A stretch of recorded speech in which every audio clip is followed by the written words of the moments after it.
Julian Assange is perhaps the defining anti-establishment figure of our age. So when he has a hearing to see whether or not he will be able to appeal against extradition, you want a very neutral judge who has no ties to MI6, the Ministry of Defence, or the establishment at all.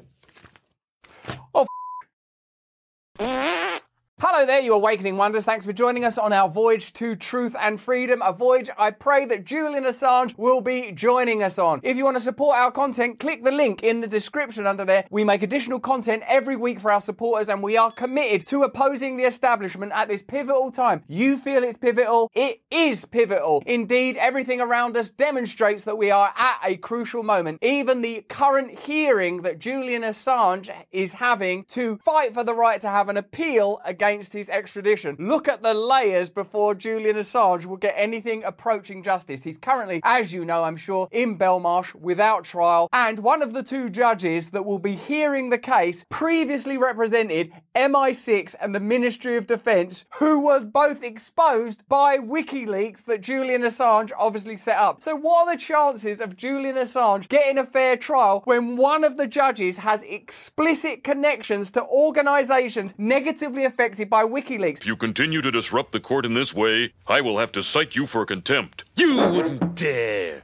Well, no, I guess I wouldn't. Just to give you a sort of broad open take, Julian Assange is a key, pivotal, anti-establishment figure. The establishment literally is an immersive entity. To get any kind of fair trial, Julian Assange shouldn't be having this hearing in the UK or the US or the Anglophonic world. He'd have to go to somewhere like Ecuador or Peru or Switzerland or Iceland or something, because the establishment, by its nature, controls institutions. That's part of what Julian Assange exposed. Justice and our values and principles, as conveyed to us through the legacy media, is a kind of veil, a kind of insidious fog that masks reality and distracts us from deeper truths. Julian Assange did incredible work in revealing to us the nature of hypocrisy and corruption when it comes to foreign wars, when it comes to corporate corruption, and now Julian Assange is having a hearing. The hearing is being presided over by, of course, a member of the establishment. Let's have a look at the difficulties that Julian Assange faces and the ridiculousness of a hearing being presided over by an establishment figure that's been personally affected almost at every turn, whose career is almost defined by not liking Julian Assange being the person that presides over the case. One of the two High Court judges who will rule on Julian Assange's bid to stop his extradition to the US represented the UK's Secret Intelligence Service, MI6, and the Ministry of Defence. Now, by the time you're watching this, the hearing may have already concluded that Julian Assange doesn't have the right to appeal, or by some miracle that he does have the right to appeal, because they can turn these things around really quickly. But they more likely will take an incredible amount of time to take all the air out of it. What I'd like you to pay attention to is the astonishing gall of the establishment that doesn't conceal that Judge Jeremy Johnson and Dame Victoria Sharp at almost every turn have connections to the very kind of incidents and stories that WikiLeaks and Assange in particular revealed. Their hubris is so complete that they can sort of publicly declare that they've represented MI6, they've represented the police, they've represented the government, they have special clearance. And in a way, what this shows you is the nature of the establishment. Not only is the establishment by its nature corrupt and self-preserving, but also it doesn't really fear that you have any power to impede it, interrupt it, or even challenge it. Otherwise, they would surely keep the kind of things we're about to reveal secret. This is astonishing. Justice Jeremy Johnson, which is a silly name, has also been a specially vetted barrister cleared by the UK authorities to access top secret information. When people talk about systemic corruption, I suppose what's in fact being discussed is the impossibility of challenging certain structures and certain systems, that they're so congealed and concealed and controlled that even to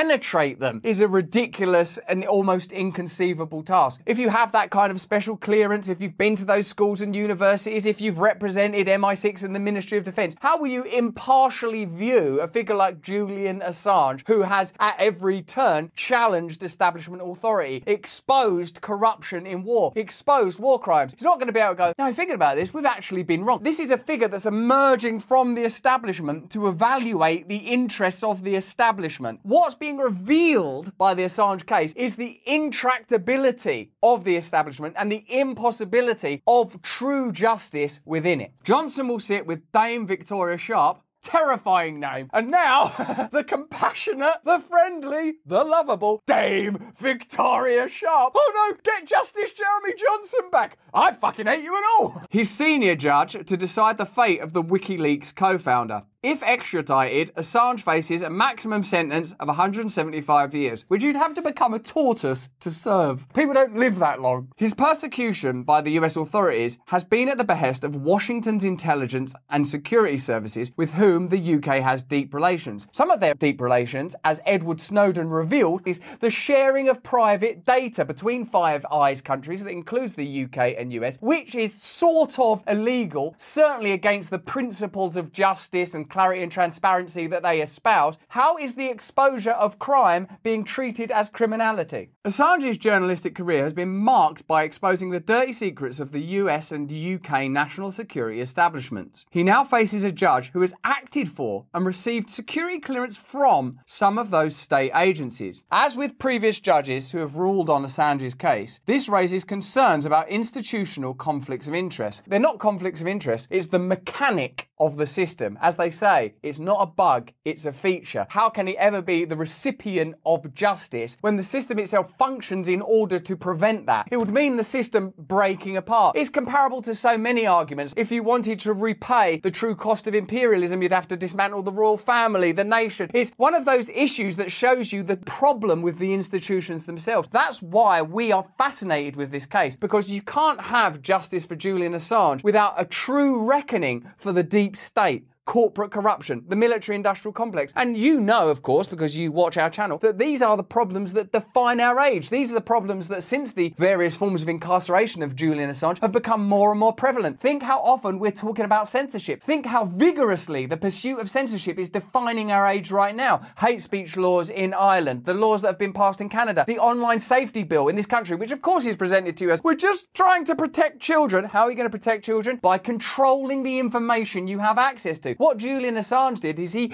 punctured that facade, gave us a bunch of information so we could decide for ourselves whether or not we wanted to support foreign wars. Many people concluded that they didn't want to support foreign wars, and Julian Assange went to jail for a very long time. Exactly how much Johnson has been paid for his work for government departments is not clear. Records show he was paid twice by the government legal department for his services in 2018. The sum was over £55,000. Imagine if this was to do with Donald Trump, and Donald Trump was being adjudicated over by someone that previously worked for him. The legacy media would be outraged. Think already of what's being revealed to you just by this story. The BBC aren't starting going, the judge in the Julian Assange case has already previously sort of acted against Julian Assange. You won't see that on the BBC. You might see in some of their 24-hour coverage a few shots of outside the Royal Courts of Justice. You might hear a pundit saying that Australia are now supporting his release. What you will not be able to see is how this case demonstrates the nature of intrinsic corruption between media, the state, corporations, because that would challenge the system itself. That's why Julian Assange is important. What he did was brought us to a point where we had to reevaluate the nature of these systems in themselves. Recognize, oh no, these systems are totally corrupt. And you all feel that now. That's what this new movement is about. It's about recognizing these institutions are unreliable, whether it's the media, the judiciary, or parliamentary or congressional politics. There's such a requirement for reckoning that a hearing like this can only really be theatre. Justice Johnson became a Deputy High Court judge in 2016 and a full judge in 2019. His biography states he has been often acting in cases involving the police and government departments. And now a word from our sponsors. Look at this glorious apple. Why, it's like the fruit of Eden. Indeed, it is the fruit of Eden. You can see why Snow White would be tempted by this glorious piece of fruit. On the other hand, the lowly banana, decaying slowly, rotting before our eyes. The reason for that is apple stem cells, a technology that was utilised by Swiss scientists in a glorious experiment that showed that apple stem cells are effective in improving human beauty. Now, our sponsor today, Charlize, uses a toner that deploys apple stem cells to rejuvenate your skin. In much the same, I mean, that's just actually glorious. I feel better already. Not only does it make your skin feel better, it's boosting me with serotonin. If I was a little less responsible, I'd be drinking this because you could drink it. You shouldn't drink it, but you could drink it because it's completely toxic free. It fights the signs of aging using these apple stem cells. Just one spray, it blasts your whole face, you'll look and feel magnificent. Me and my wife are using this together, our marriage is improving. Yes, our skin's looking great, I hope you'll agree. And the serotonin is sending us through the roof. Many of Charlize's products smell beautiful, they're all natural, they're completely toxic free. The orange citrus essence perfume is fantastic. There's a link in the description that will allow you to get 25% off by going to charlies.beauty and using the promo code BRAND. It's a simple choice really. This glorious apple or this droopy old soppy banana. That's charlies.beauty, promo code BRAND. Me and the family are using it and we've nearly felt better. Let's get back to the story. As a barrister in 2007, he represented MI6 as an observer during the inquest into the deaths of Princess Diana and Dodi Al-Fayed. Okay, nothing to see here. Johnson worked alongside Robin Tam QC, previously described by legal directories as a barrister who does an enormous amount of often sensitive work for the UK government. Why is the work sensitive? If you think about it, what your government's supposed to be is you pay for them out of your taxes. You vote for them as your democratic right. And then they've got all this sensitive information that you're not allowed access to, presumably to protect you. That's what's declared in order to protect you. But I think we're all starting to realise that it's in order to control you. What is sensitive is, if everyone knew this information, we'd have mass disobedience on our hands. So you better control that information. And if anyone ever exposes it, do what you have to do to stop them and put them behind bars. Say what you have to say. At the time, Foreign Office sources could not recall a previous occasion when MI6 had appointed lawyers to an inquest. MI6 was reportedly so concerned by possible revelations during the inquest that Johnson was appointed to sit in on the hearing. Presumably what those concerns were from MI6 was that we'd be so excited and so happy about the revelations in that inquest of the death of Diana and Dodi that we'd all just go crazy in celebrating our love for the nation, that we'd just like, let's give these people more power, let's give them more ability to censor us. That inquest and those concerns were about a surprise party for your birthday and you've ruined it. He reportedly received a brief from MI6 in advance of the inquest and was tasked with providing such assistance as the coroner may require. The coroner? Why is the coroner going to require assistance from a lawyer? This is a bit weird, isn't it? Why is a coroner, whose job is to look at dead bodies and go, well, the cause of death is, I think we'll end that sentence here. The cause of death is whatever MI6 say cause of death is. Oh, yes, that's right. There was a lot of flashes in the tunnel. It's all confusing. Oh, look, another royal wedding. Johnson has also represented the UK Ministry of Defence on at least 2 occasions. I mean, if ever there was anyone that's going to have a grudge against Julian Assange, it's the person who's represented the Ministry of Defence and MI6. Also, it says here, in 1996, you lost to Julian Assange in a fun run. Yes, I'm still pretty pissed off about that. In 2013, he acted for the department during the high-profile Al-Swadi inquiry, which looked into allegations that British soldiers torture and unlawfully killed Iraqi prisoners in 2004. The MOD's lawyers said the Iraqi allegations were a product of lies and that those making the claims were guilty of criminal conspiracy. Many of the WikiLeaks revelations included improper conduct by military personnel, the illegal bombing of territories in the Middle East, torture and unusual practices by service personnel. I mean, we can get into the morality of individual soldiers when they are wearing their fatigues and charged by their nation. That's an interesting thing. But institutional corruption and the concealment of that is a very interesting subject, and right in the wheelhouse of Julian Assange and WikiLeaks. Judge Jeremy Johnson literally defended those allegations. You couldn't have someone that has more vested interests. Jeremy Johnson literally has a long history of defending the establishment from the type of revelations that WikiLeaks made. It's ridiculous that you would appoint someone with so many intrinsic connections to Julian Assange and these types of stories, unless what you wanted was for the appeal process to falter and be halted. Johnson argued there was compelling and extensive independent forensic evidence to refute the case. The 5-year inquiry, which cost around £25 million, which you paid for, exonerated the British troops. Johnson was appointed by the Attorney General to be a special advocate in around 2007, Declassified understands. These are specially vetted barristers who act for the purpose of hearing secret evidence in a closed court. Special advocates must undergo and obtain developed vetting, the highest level of HM government security clearance prior to their appointment, government guidance states. The more you learn about Justice Jeremy Johnson, the more he begins to sound a bit like Pulp Fiction's Winston Wolfe. I'm Winston Wolfe. I solve problems. This is the person you call in when the establishment has a problem with a dissident, or when the establishment is about to be exposed as being incredibly corrupt. Uh-oh, get Judge Jeremy Johnson in. He's had the highest level of special clearance. This is the establishment boy. If we don't call on him now, we're in serious trouble. That's the person that will be sitting and go, Julian Assange, should we just let him loose and send a message to other independent journalists that you're free to analyse establishment activity and corruption and the influence of corporations over the government and the activities of the deep state and the level of spying on ordinary citizens and the exploitation of military personnel that drives them to commit crimes on behalf of their nation? Should we let this guy free or what? Or should we put him in prison for 175 years and send a clear message to anyone who's thinking of attacking the establishment that this is what happens to you? Keep your mouth shut. Whether you're a citizen or a journalist or an activist or whoever you are, we got a machine, we got tools to silence and control you. I wonder how this hearing's going to go. Developed vetting is required for individuals having frequent and uncontrolled access to top secret assets or require any access to top secret code word material. In 2016, Johnson acted as a special advocate in the case of Abdel Hakim Belhaj, a Libyan national who accused the UK government and MI6 of participating in kidnapping him and his pregnant wife Fatima Bouchard. The UK government later apologised for its actions that contributed to Belhaj and Bouchard's rendition, detention and torture. We'd like to apologise for kidnapping you and torturing you and your pregnant wife as well, and I hope you'll accept this apology on behalf of the establishment. Hopefully that's an end to the matter. No need. We don't bear grudges. Julian Assange has been doing some journalism. Put him in prison for longer than a person can live for. WikiLeaks has published sensitive documents on the US and Britain's use of extraordinary rendition during the War on Terror. So once again, exactly the type of things that WikiLeaks exposed. It's ridiculous. You couldn't have someone more likely to view this from a pejorative and prejudiced perspective. It's like having Jackie Onassis adjudicate on the trial of Lee Harvey Oswald. Well, actually, thinking about it, maybe the CIA...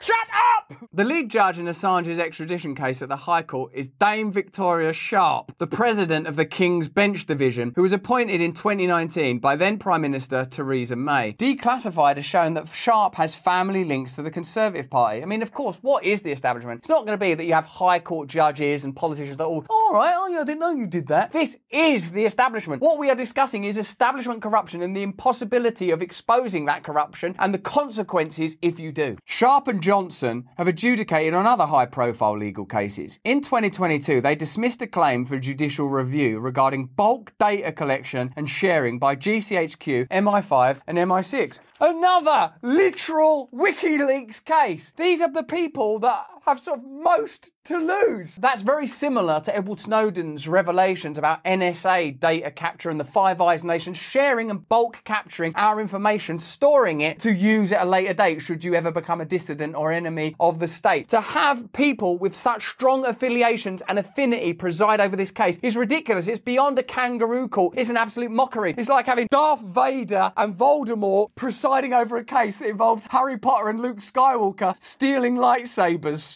UK approval for Assange's extradition to the US, which flows from Washington's attempt to punish and silence Assange, has been given by successive Home Secretaries. Johnson represented the Home Office in 2012 in a case relating to an asylum claim by an immigrant who had previously been subject to torture in Angola. The Home Secretary at this time was Theresa May, who as Prime Minister would authorise the operation to seize Assange from the Ecuadorian embassy in London in 2019. He also has ties to Theresa May. In a sense, what's being tried here is the system itself, and the system can't find the system itself not guilty. It'll be like some kind of reverse Skynet, where it'd have to go, hold on a minute, everything we've been doing for the last 20 years is totally corrupt. We're going to have to stop it. Now, because this decision may already have been made, you might be watching this and already know that Assange has been denied the right to appeal, or perhaps by some miracle he's been granted the right to an appeal, but that would lead me to conclude that that will be the point in which the appeal leads to, oh yeah, we are going to extradite him, because what the case shows is that what poses for government is essentially essentially a kind of theatre that masks corruption. What poses for media is essentially a propaganda messaging system that amplifies the interests of the powerful. What poses as a deep state that's meant to protect our interests and save us from the threat of extraterrestrial or at least international malice is, at least in significant part, a deep state apparatus for the control of the domestic population. How can a hearing ultimately say Julian Assange is really just a journalist and a hero, he hasn't had a trial, it's ridiculous that we'd extradite him, let him go back to Australia or to some neutral territory where he can live out the rest of his life and carry on with his good work exposing corruption? Because it wouldn't just be releasing Assange, it would be recognising the depth of its own corruption. And how can it do that without dismantling itself live in those courts? Johnson has also acted for the Metropolitan Police in a number of controversial cases regarding political policing and alleged illegal surveillance. The Met would go on to lead Operation Pelican, the secret scheme to seize Assange from his asylum in the Ecuadorian embassy. I went to visit Julian Assange when he was in that embassy, which in itself was a peculiar concoction, the idea that that was a space in which he was free from the clutches of apparent justice and imperialist interests. What's peculiar about all of this is that at every point where you assess the career of Justice Jeremy Johnson and to a degree Dame Victoria Sharp, you see, and what else would you see, attachment and affinity with establishment interests. How could it be otherwise? They are in attendance by virtue of the fact that they are part of the establishment. They are complicit in the events and actions that have led to Julian Assange being in this position. So how can they objectively assess a situation that they either tangentially or directly created? Johnson also represented West Midlands Police in the inquest over the Hillsborough football stadium disaster and the 1974 Birmingham pub bombings. The latter resulted in 6 men being wrongfully jailed for killing 21 people by a bomb planted by the IRA. The Hillsborough football disaster and the jailing of the Birmingham Six in British cultural history represent 2 of the great stains on the establishment. The wrongful arrest, conviction and imprisonment of innocent people for the crime of being from Ireland, and the denial and accusation of wrongdoing of people for the crime of being football fans. In a way, what this case reveals is the establishment is an edifice which protects the powerful from ordinary people like us. And you might say, oh, you've got that leather jacket on and you're famous. Well, believe me, that I'm on your side of the line. We are all on that side of the line. There are a set of interests that will be protected at all costs. Julian Assange's crime was to expose those interests. The idea that a nation like ours or a nation like the United States could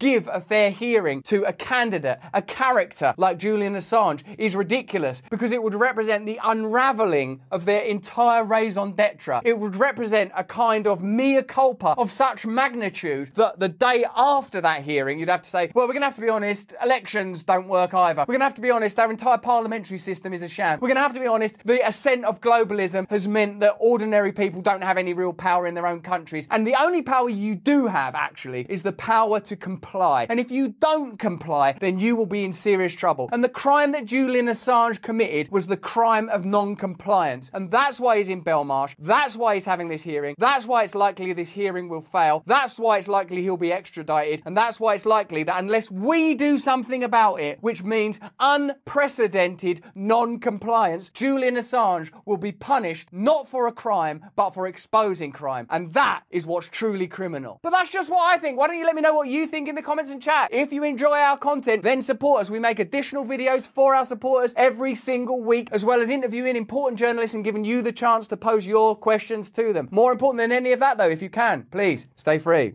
Hey, thanks for watching. If you want to see more uncensored content where free speech can flourish, join our live stream. Click the link right here to watch the next video if you want to, or become a member of a growing movement. Download the Rumble app and you'll be informed every time we make a new piece of content. Stay free.